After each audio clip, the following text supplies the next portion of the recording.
This is kind of wild.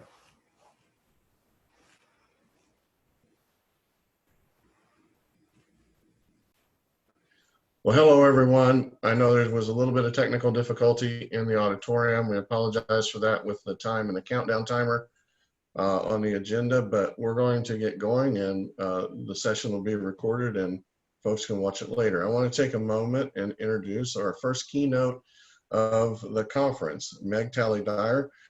Meg is both a rare disease mother and patient who actively advocates for the rare disease community. Her journey began in 2014 when her daughter was diagnosed with beta propeller protein associated neurodegeneration, a form of NBIA known as BPAN. Dylan was 3 at the time and was severely developmentally delayed and showed many markers of autism and was suffering from seizures that could not be explained. When Dylan was diagnosed, she was the youngest child affected by the disorder, and Meg was devastated to learn that Dylan's disease would be degenerative.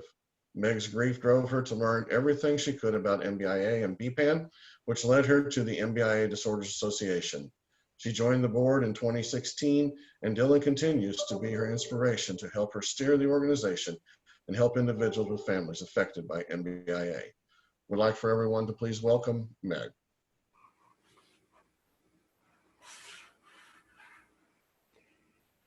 Good morning. I'm Meg Talley Dyer. I am honored to be here with you today. My life is turning out far differently than I had expected, and I imagine some of you at this conference will relate to parts of my story.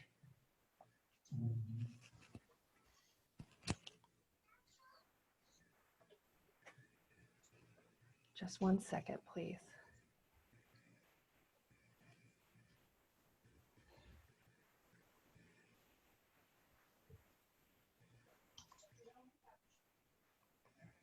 Thank you. So I imagine that some of you will relate to parts of my story. I am a tenacious business leader, a passionate nonprofit leader, a nagging but loving wife, and a friend who is often a bad influence. But I am also a rare disease mother and patient. Early in my career, I was a woman who prioritized my ambitions over all else, not one who planned for a family. Yet, when I turned 27, our beautiful daughter Dylan was born. My story is not unique, nor do I have some miraculous tale detailing how I figured it all out. But I am here to share my journey with you today and the ways the image of a feisty little furry animal has given me the courage to keep on keeping on, no matter what is thrown my way. My hope is that you'll find pieces of my story that you relate to, and we can each learn and grow by tapping into our collective experiences. A decade ago, at 6 weeks postpartum, crying in a parking lot as I tried to muster the courage to walk into an interview at a multi-trillion-dollar company I desperately wanted to join, I discovered a force within me, one that would serve me for the rest of my life. This interview was the first time I'd been away from my baby girl, and I was a complete mess. Afraid I would fail and lose what felt like the opportunity of a lifetime, I called my husband from the car in hysterics. And to this day, the words he spoke to me have remained an inspiration. He said, "Meg, you've got this. You're smart, you're driven, and they'd be lucky to have you. You are a mother-flipping mongoose, so go slay that cobra." And that moment is when my mongoose was born. Mongooses, and yes, that is the plural because I did look it up, are lesser known creatures of the wild found in Africa, Asia, and Southern Europe. And although they're little and could be considered cute, these animals are best known for their ability to combat venomous snakes. You might be familiar with the most famous mongoose, Rikki Tikki Tavi, who's a fictional protagonist in the Jungle Book who saved a young boy from a deadly cobra.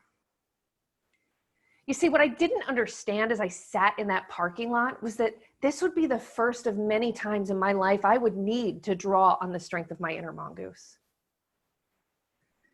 So I walked into that meeting with a renewed confidence, yet I broke all of the rules. I talked about my daughter a lot, and I was honest about my concerns with my current employer and why I was pursuing a new career with this company. There was no posturing or positioning because I'm just really not very good at that anyway. And as a result, I was totally sure walking out of that interview that there's no way they would hire me. But much to my surprise, I was offered that job within 48 hours. And now, 10 years later, my life has taken a different path. My daughter, Dylan, just turned 10 and is quite possibly the most charismatic person I've ever met. She is filled with a love for life and adventure, and from day one would never, ever sit still. She has always been quick to let us know when she wants something, especially when we aren't delivering. And she has an incredible desire to be heard, always having a story to tell anyone who will listen. And Dylan leads a generally happy life, yet the primary source of her frustration is the inability to be heard, or more accurately, the inability to be understood. Among other challenges, Dylan has something called apraxia of speech, which essentially means that when she speaks, her words become jumbled and are hard to understand, almost like a voice scrambler. But this does not stop her, because anyone who knows Dylan knows it's impossible to not listen to her loud and incessant chatter. Now, since she doesn't communicate like other kids her age, she's learned to use an augmentative communication device, which is an iPad with a special program where she can help us understand her needs and wants through pictures. And like many of you out there, after hour-long and stressful days in the office, our work seems to just be beginning. It's making dinner, medicine, bath time, hopefully just a handful of tantrums if we're lucky, and of course, stories and cuddles. And we look forward to our chaotic weekends where up until the madness of 2020, we could be found at a splash pad or a park chasing each other around, at endless playdates and birthday parties, or cheering Dylan on at a Special Olympics cheer, track, or swimming event. Now, as I look back on her life, I realize that although Dylan looks exactly like my husband, from day one, we realized she had all of my spirit. She was full of sass from the start, wanting to eat, sleep, and poop on her own schedule. And this was a harsh reality for a highly independent woman who had come to believe she could manage anything. I immediately learned what it meant to have another person be fully dependent on me for every want and need. And when Dylan struggled to latch, I blamed myself and my lack of knowledge and scoured the internet for breastfeeding best practices. I'm not kidding.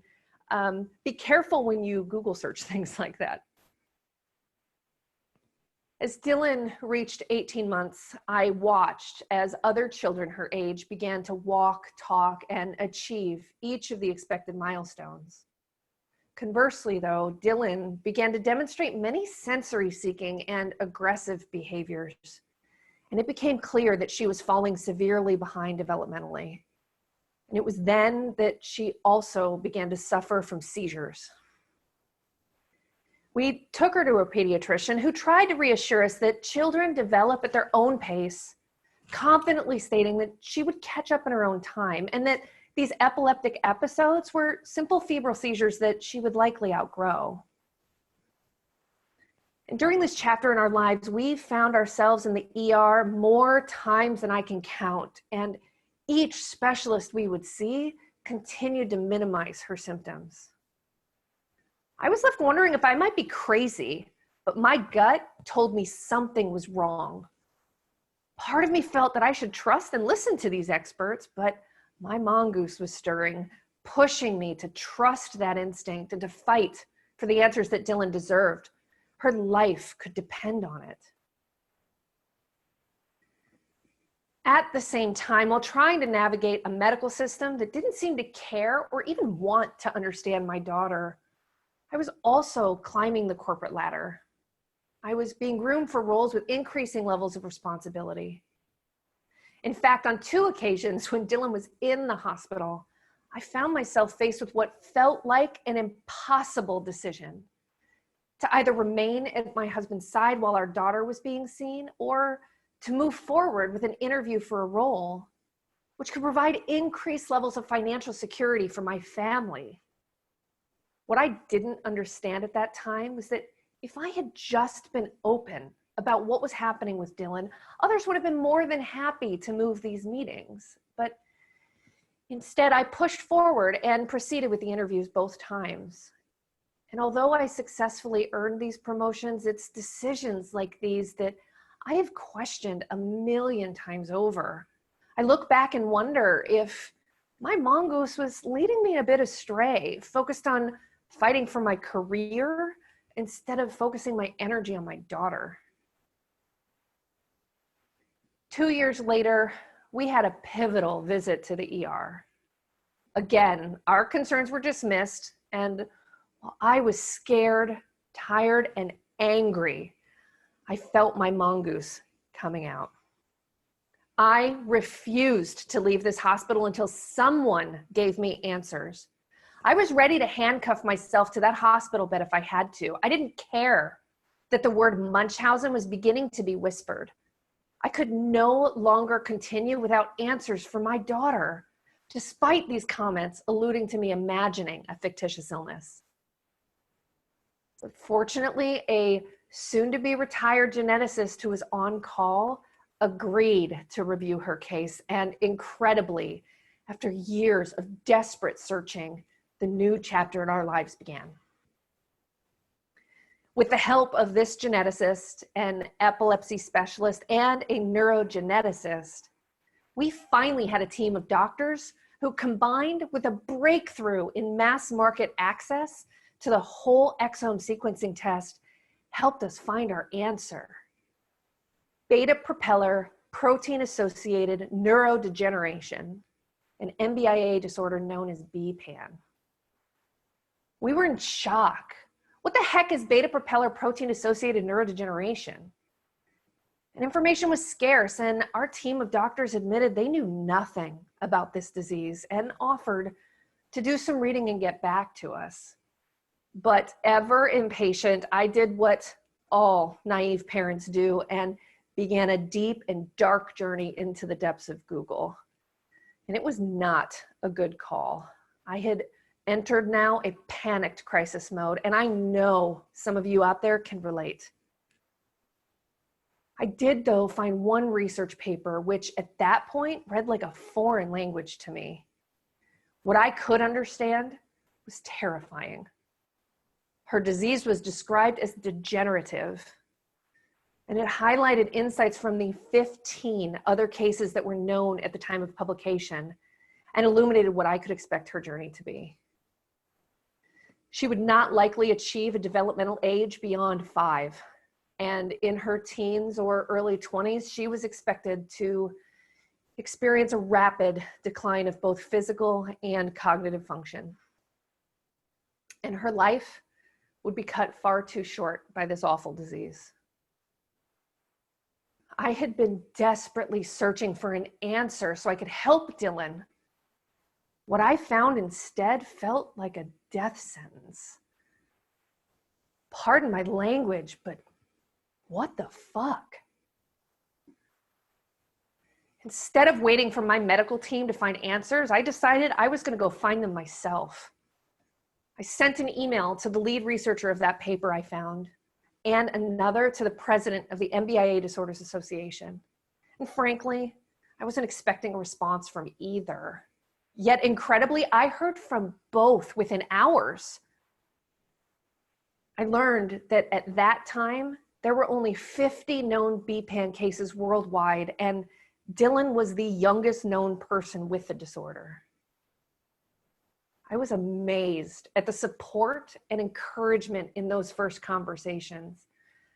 Both the research team and this patient advocacy organization reinforced their commitment to end the suffering of MBIA and to find a treatment and ultimately a cure.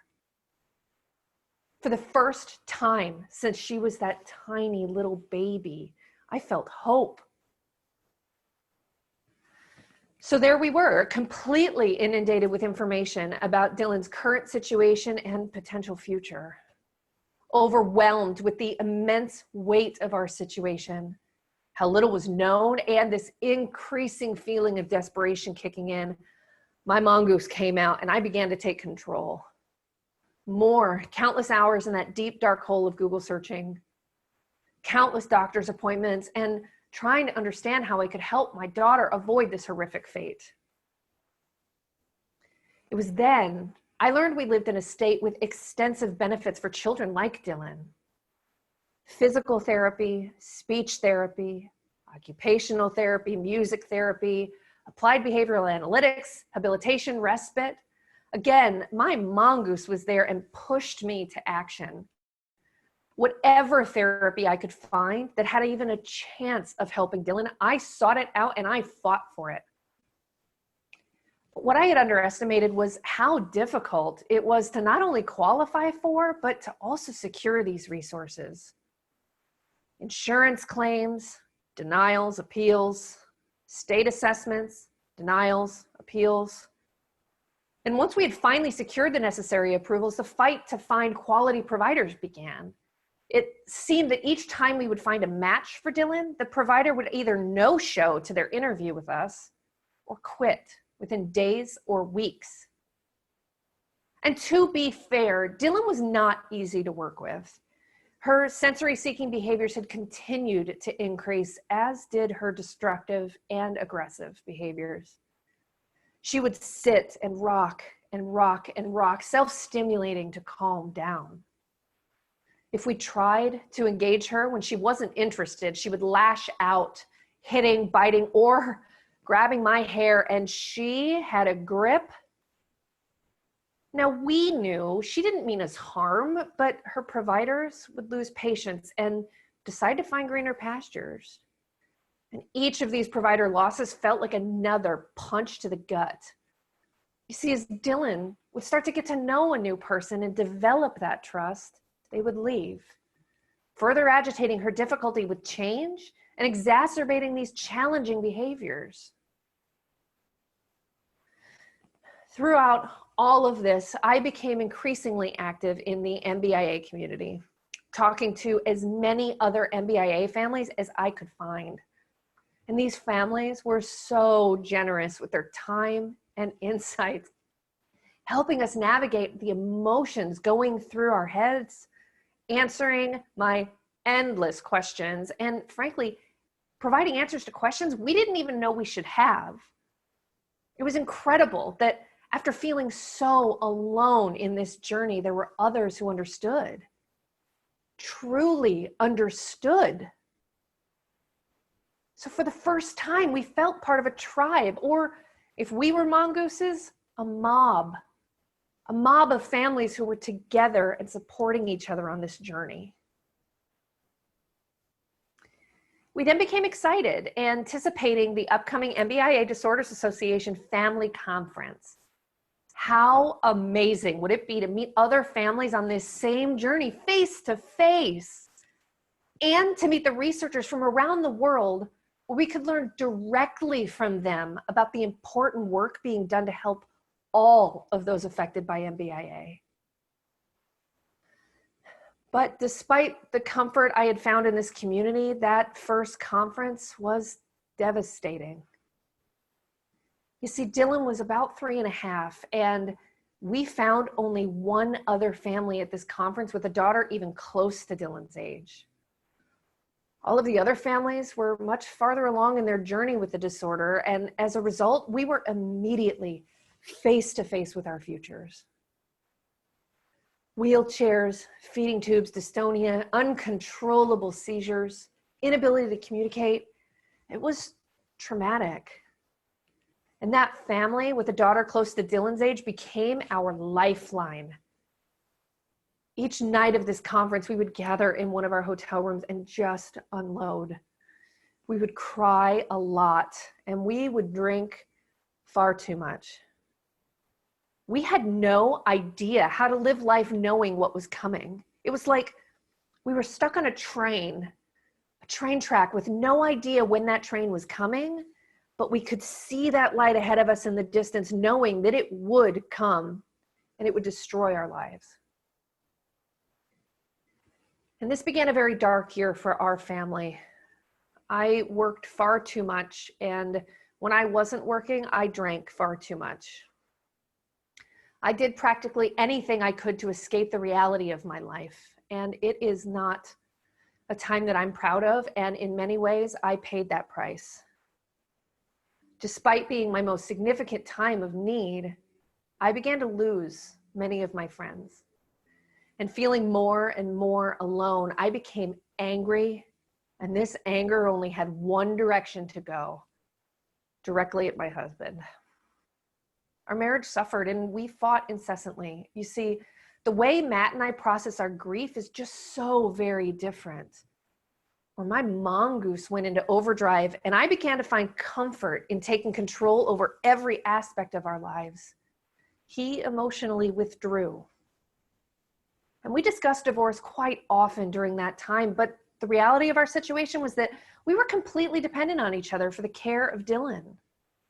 So instead, we just did our best to simply coexist. But I remember a moment when I realized we had to better manage this tension that was building between us. We were in our kitchen, and Matt and I were fighting about something. I honestly don't even remember what. But Dylan stepped in between us and started loudly babbling and shaking her finger at us. And at that moment, I realized she was mimicking our behavior, and my heart broke in two. I would love to tell you that this is when we saw the error of our ways and turned things around, but we didn't. The next year, I received a call from the MBIA Disorders Association. They had observed my engagement at the conference and across social media platforms. And after learning of my professional experiences, they were hopeful that I would fill an open seat on the board. I was shocked. While my professional career had not been impacted by my destructive behavior, I certainly did not feel I was deserving of such an important role. So I asked for time to think about it, and after much soul searching, I realized that this could be exactly what I needed, something to focus on, some way to feel like I could make a difference in the awful future that lay ahead for Dylan, a way to change her outcome and the outcome for all of those with an MBIA disorder. And that decision was the right one.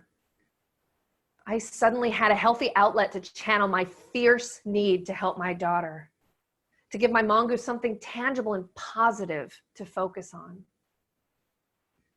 And the darkness began to lift. And 1 year later, when our board chair stepped down, I was asked to fill his seat. Again, I found comfort in this increased level of connectivity to the organization, which gave me hope. But at this point, my own life began to change. I was now balancing a highly demanding career, my advocacy for Dylan's needs, my role as a mother, all the while trying to become a better partner to my husband. My position at the firm was one of the most challenging yet most rewarding jobs I ever had. I was offered an opportunity to lead client teams and supporting large retirement plan sponsors.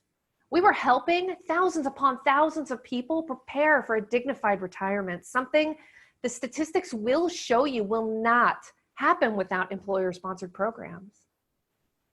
So this passion for my job, my work for the association, the constant focus on portraying a positive attitude despite the chaos in my life, and providing the best opportunities for my daughter all distracted me from what my body was trying to tell me. that something was very, very wrong. I was traveling for work more than I had anticipated, and I was getting worn out. I had become increasingly short of breath with less and less exertion, and I found myself barely able to walk up a jetway without my heart feeling like it would beat out of my chest.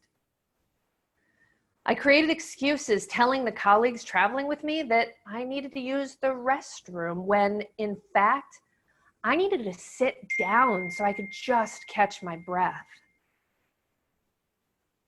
With a demanding schedule both at work and at home, I rarely made time to see a doctor. And when I did, these and other symptoms were attributed to anxiety or the fact that my weight had become unhealthy.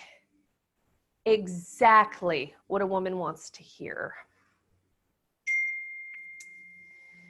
Recognizing that all of this was taking more of a toll on my family, my body, and my life than was sustainable, I decided it was time to reassess my role at the firm. I needed to find a job where I could continue to support my family, but where I could significantly reduce my time on the road traveling. I applied for, and on the day after Thanksgiving, I was offered a role leading a high net worth sales team. And my transition would take several months and was expected to finalize in February.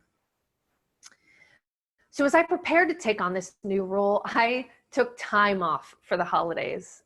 You see, each year we would visit my dad at his home on Mount Charleston, where we would enjoy a beautiful white Christmas. Year after year, I suffered from elevation sickness, which got progressively worse. What had become headaches had escalated, and this time it was so bad I could not prevent myself from continually passing out. Here we were, Christmas morning, and as I tried to engage in the joy and laughter all around me, I would nod off over and over again. And of course, this worried everyone. So my husband quickly packed us up to head to the hospital. Yet as soon as we got down to a lower elevation, I began to feel normal. So I convinced my husband that we should just make the drive home to Phoenix. I would be fine. The next day, although feeling a lot better, I did have a persistent cough that had kept me from sleeping. And knowing that a good night's sleep would be the trick, and that a doctor could prescribe me stronger cough syrup than I could get myself at the pharmacy, I went to urgent care.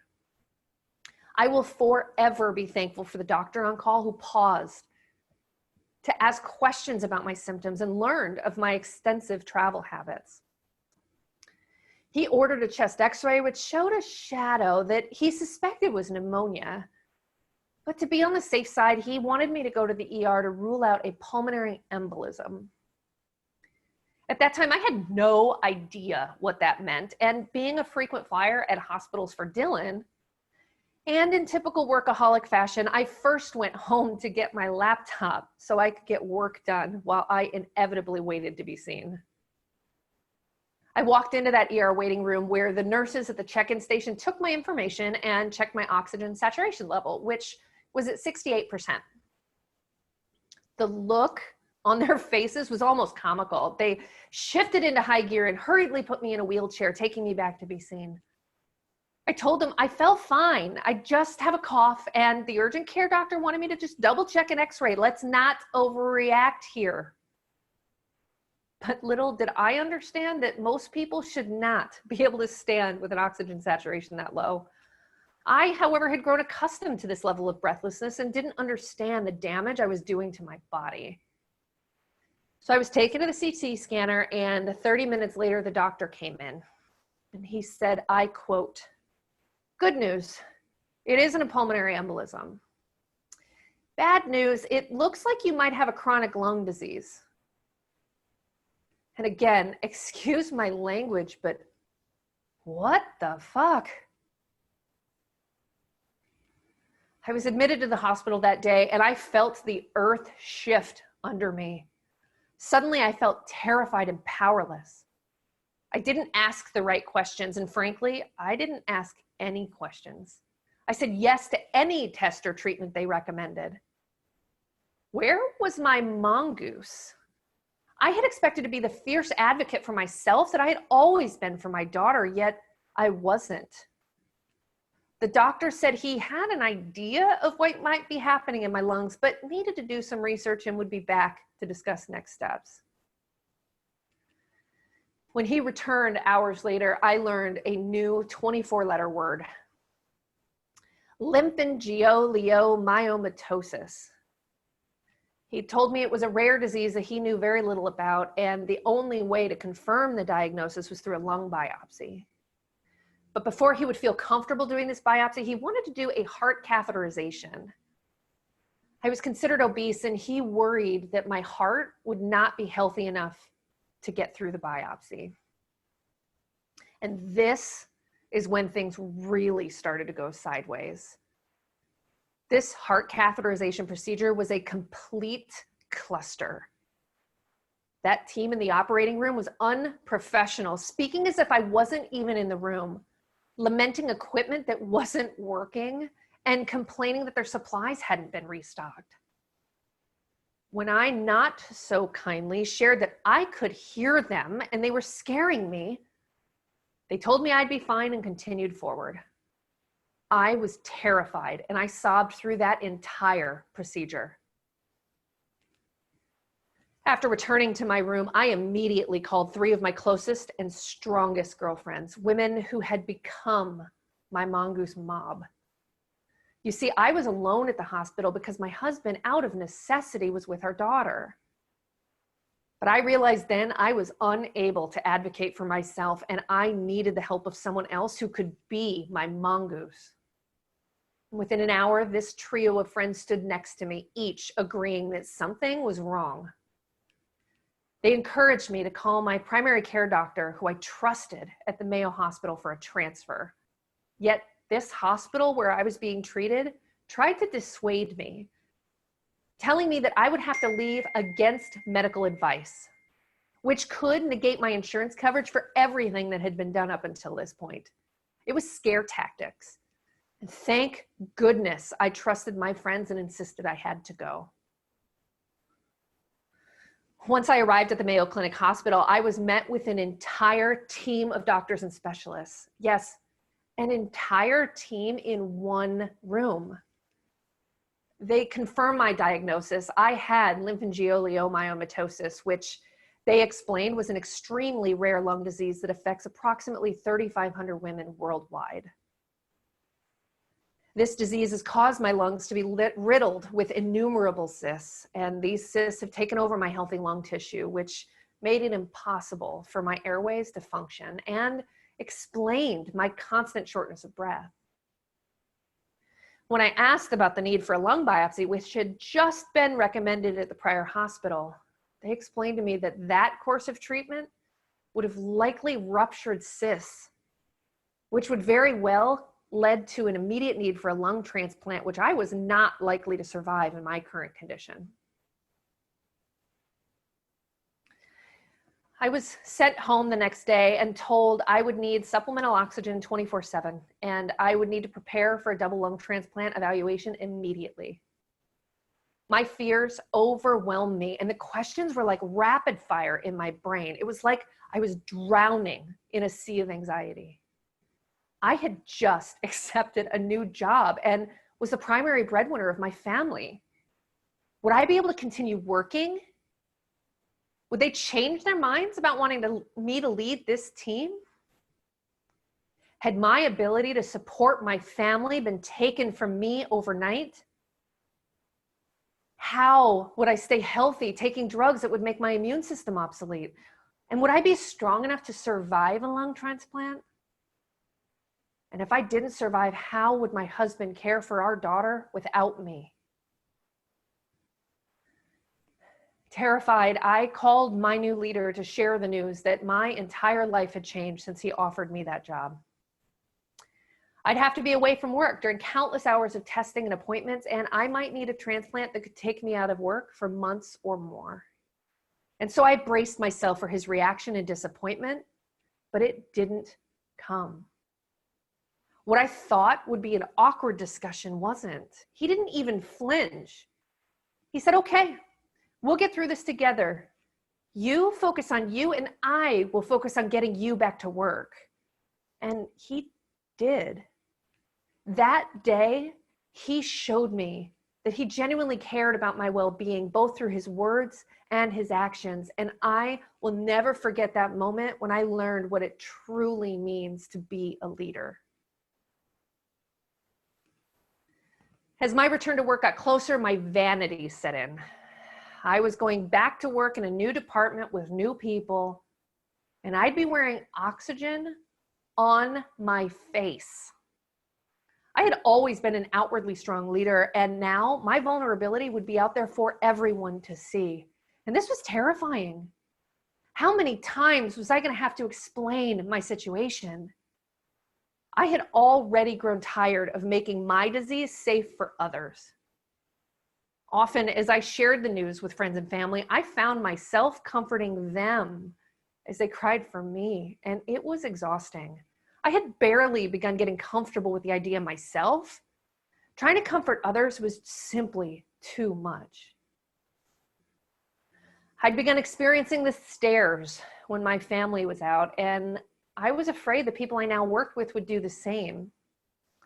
Would they treat me like I was broken? Would they judge me and assume I'd done this to myself somehow? Or would they think I was contagious and avoid me? Just after the new year, I was invited to a celebration at a department leader's home. My first reaction, not a chance. I was afraid of people's reactions and said as much to the host. But instead of minimizing my concerns, she empathized. She asked how she could make it comfortable for me, which essentially amounted to not making it a big deal, and please, no open flame, because as I had just learned, oxygen and open flame could be a pretty big boom. So I went to this party, and it was wonderful and exactly what I needed. These people saw my new reality for the first time in a social and safe setting. So when I returned to work, my disease and my oxygen had become old news. They already asked their questions, they had their reactions, and we'd all moved on. It was amazing. What I learned here was twofold, that people care more than I could have imagined. And when I open up about what I need, people willingly and enthusiastically offer their help. Now, without a doubt, those first few months after my diagnosis were the hardest. My health was declining quickly, and I began actively preparing myself and my family for the inevitable transplant. But then, the meds I was prescribed, they started working. I was stabilizing. Suddenly, with transplant not in my immediate future, I was able to accept my new reality and start to find a rhythm. I lugged around an oxygen tank everywhere I went, and instead of being embarrassed about it, I cracked jokes about it. And this became the office joke, one that I embraced. My team found it hilarious that at least once or twice a day, I would either run over a foot or knock the tank into a wall. And my husband would love to remind you that I've never been a very good driver. But despite the gratitude I felt for these miracle drugs, I still saw that train coming. But now there were two, Dylan's disease and mine, and I have no idea which will hit my family first or when. So again, I began coping in unhealthy ways. My drinking came back, and I found too much comfort in food. And as a result, my already small friend circle shrunk even more. I had grown to be more overweight than I had ever been, and I tried to be more active, but found myself uninspired and challenged to find solutions that kept my oxygen levels high enough to do those activities I had once taken for granted. I found myself unable to chase Dylan around the house or play with her at the park. I couldn't keep up with colleagues walking to and from meetings at work, often finding excuses to just walk alone. And I found myself constantly worried that I would come into contact with someone who was sick, because these prescriptions, they compromise my immune system, and getting sick myself would mean another hospital visit or worse. But as I kept pushing forward, the Mongoose remained right by my side. I earned another opportunity at work, a fully funded graduate school program, and a job leading a department. Despite many warnings from family and friends who questioned my sanity and the ability to add even more to my plate, my ambition, fueled by my Mongoose, got the best of me, and I accepted both. Again, here I was, balancing motherhood, a career, and advocacy, then add grad school. I had come to believe that I could do anything as long as I just kept putting one foot in front of the other. However, this is when I truly began to experience my limits, and my anxiety turned into panic attacks. Instead of seeing this as a warning sign and adjusting accordingly, I did what I always did and repeated my mantra, keep on keeping on. But then COVID happened. When it began hitting the news, I quickly understood the implications for Dylan and for me. Dylan was considered high risk due to her epilepsy or asthma, and my lungs, with very little healthy tissue left, would likely be destroyed by this virus. Suddenly, it felt like the world was closing in around me, and despite these personal implications, I was responsible for a department of people and had to figure out how to get them home and safe. And this required around-the-clock hours in planning exercises. And this is when those panic attacks, to which I'd grown accustomed, started coming at me multiple times a day. I simply lost my ability to cope, and I had a breakdown. For the first time since Dylan was born, I was forced to prioritize myself over everything else. I found a therapist and took a leave from work to try and put myself back together. I'm still on that leave, and I'm just starting to see a glimmer of the horizon ahead of me. It's been a dark period lasting several months, and I am often overwhelmed by the uncertainty of our future. The future of COVID, of Dylan's disease, of my own. However, what I have learned is how to find peace, emerging in the form of presence and radical acceptance. During these last several months, I have spent more quality time with Dylan than I have in her entire life. We enjoy dance parties every morning in our living room, where you can often hear her shout that girls run the world. Thank you, Beyonce. Her birthday, which is often a balance of celebration and that gut-wrenching fear that we're 1 year closer to her degeneration, was different this year. Instead of planning an over-the-top, Pinterest-worthy celebration with everyone we knew, we spent the day together, just the three of us. Everything was adjusted to her needs and at her pace, with the singular goal of bringing her joy. And while I will never, ever stop fighting for a better future for her, that fight has now shifted a bit. I recognize I am doing everything I can for her. And this knowledge has given me the gift of lessening my anxiety, which had for so many years fed on my joy each and every day. This growth has not come easily, and it's certainly not complete.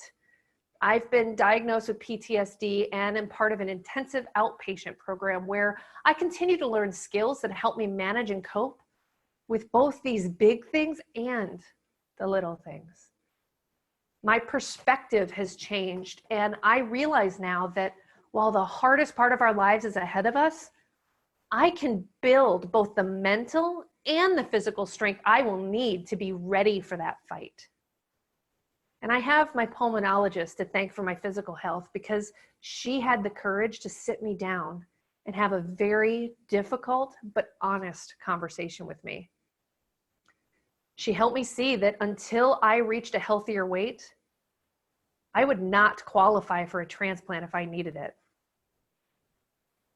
which meant I would have no hope when the time comes. She gave me the kick in the ass I needed, and I am happy to say that I've lost 60 pounds since that discussion, both through diet and my new best friend, my Peloton. I am stronger than ever. I might need 10 liters of continuous oxygen to keep up on that bike that goes nowhere, but I do it again and again and again. I've also come to realize the true power of gratitude. Instead of focusing my energy on the bad and the sometimes terrible things that lie ahead of us, I find myself looking for the good. And there is so much good in the world. Dylan is still my sweet, charismatic little girl who loves roller coasters and far, far too much Baby Shark. I'm home every morning for these dance parties and every evening for cuddles before bed. I still have my inner Mongoose who pushes me to fight for her every need and to advocate for my own. And I have a stellar medical team and am afforded the opportunity to speak at conferences like these, raising awareness for all rare disease patients. My lung function has been stable for more than a year, and I no longer need oxygen while I'm sitting. And that transplant isn't something we expect this month, this year, or even within 5 years. And I'm valued and supported in a still challenging and stimulating career. While my circle of friends is smaller, it's strong and supportive. And although COVID has made physical contact impossible, I am talking to my family and loved ones now more than I ever have. And most importantly, like a mongoose, this journey has helped me develop the resilience beyond what I could have ever imagined. And I know I will be strong enough to keep up the good fight. So while I know the future will be beyond challenging, for now, I'm grateful for every single moment I still have. I'm preparing to return to work, and while I know there will be tough days, I'm comforted, knowing that in those moments I'll be again able to call on my mongoose and repeat my mantra, keep on keeping on. Like many of you, my life has been full of cobras to fight. As I reflect on my journey, there are 3 key lessons that my mongoose has taught me, and I hope these lessons will help at least one of you as you face off with your own cobras. The first, like a mongoose facing a cobra, fight as if your life depends on it, because it does. Secondly, as a mongoose has reacted to venom over time, you will develop your own resilience. So don't give up, because it will get easier. And similar to mongooses, who often live in groups called moms, there is strength in numbers. So don't be afraid to seek out and lean on your community. Ask for help and let others take the lead when you need to take care of yourself. In closing, I appreciate all of you for taking a moment amidst the madness that exists in the world today to listen to my story. Thank you.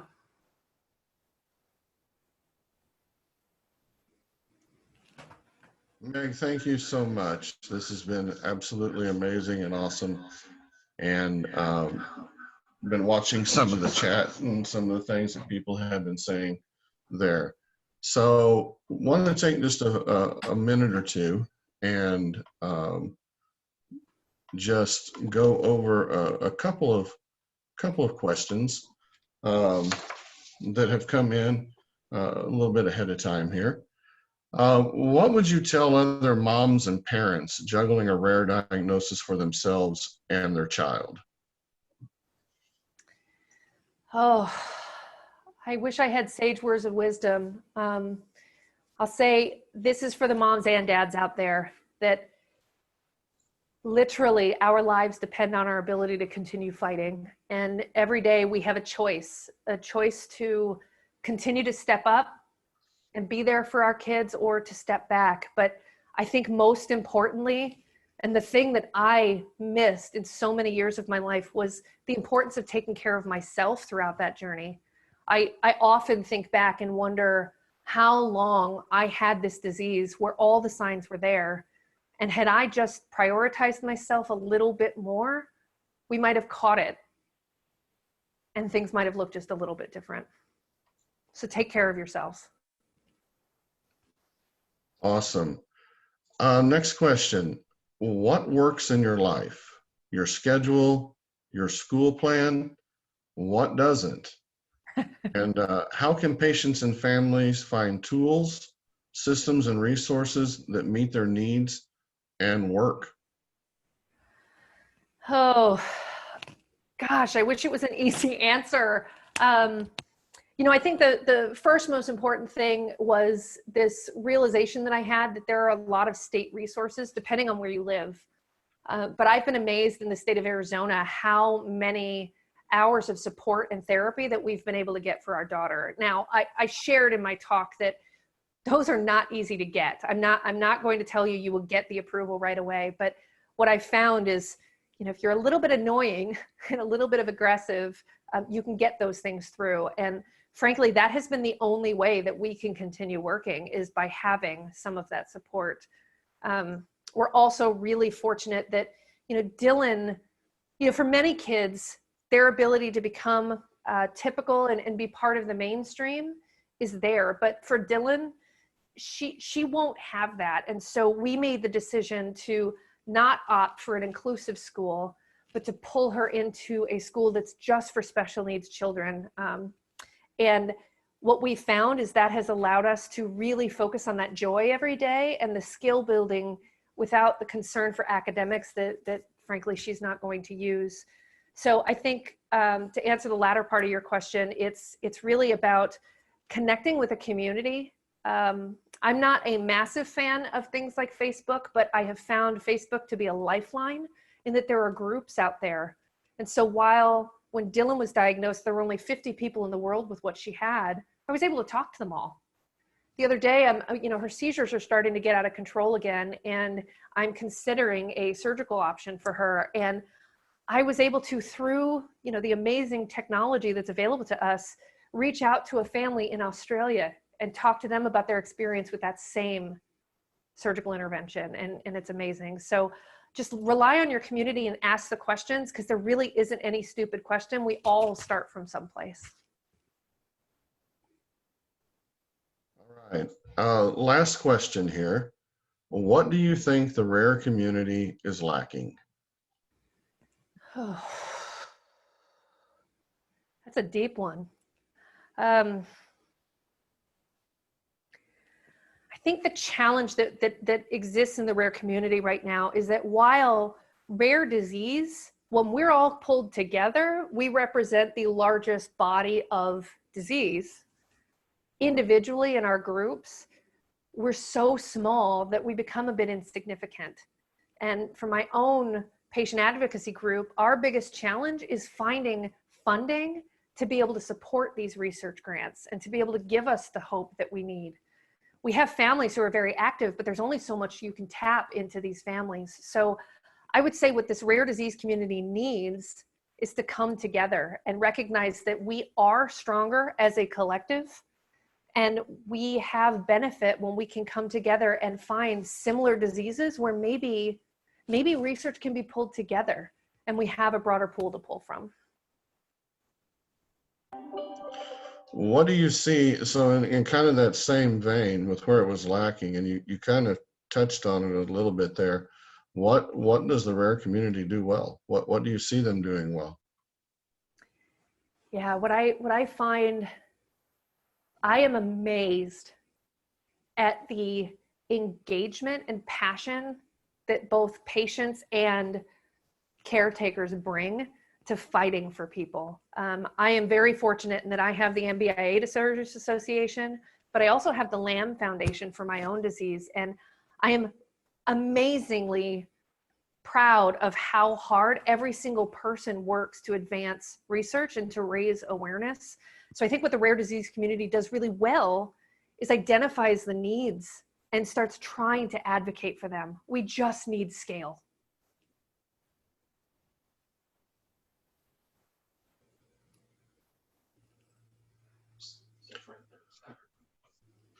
Well, within your opinion, and you're kind of unique in that you have a rare disease, you have a child with rare disease. Eden has the same thing. What do you see as possible collaboration points between these groups, though, so that we're not just a silo in and of ourselves? Yeah, I think what we have an opportunity to do is identify maybe some of the underlying symptoms that have similarities across disorders. So for example, with BPAN specifically, BPAN is a little bit different than some of the other MBIA disorders in that seizures are a huge challenge for the families and the people with the disorder. And so I believe that there's an opportunity for us to get more connected to the epilepsy world and recognize that it may not be BPAN epilepsy, but there may be opportunities for us to get a little bit closer to some of these symptoms and the management of that while we're also working on treatments and cures for the future.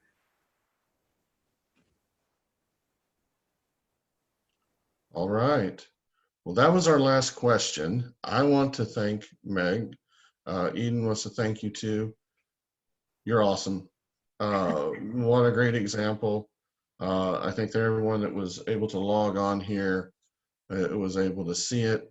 Our next session that is coming up is the future of online education, ensuring ongoing accessibility. And Meg, thank you so much. Greatly appreciated. We love you, and we'll talk to you soon. Thank you so much. Thank you, everyone. Good luck, everybody.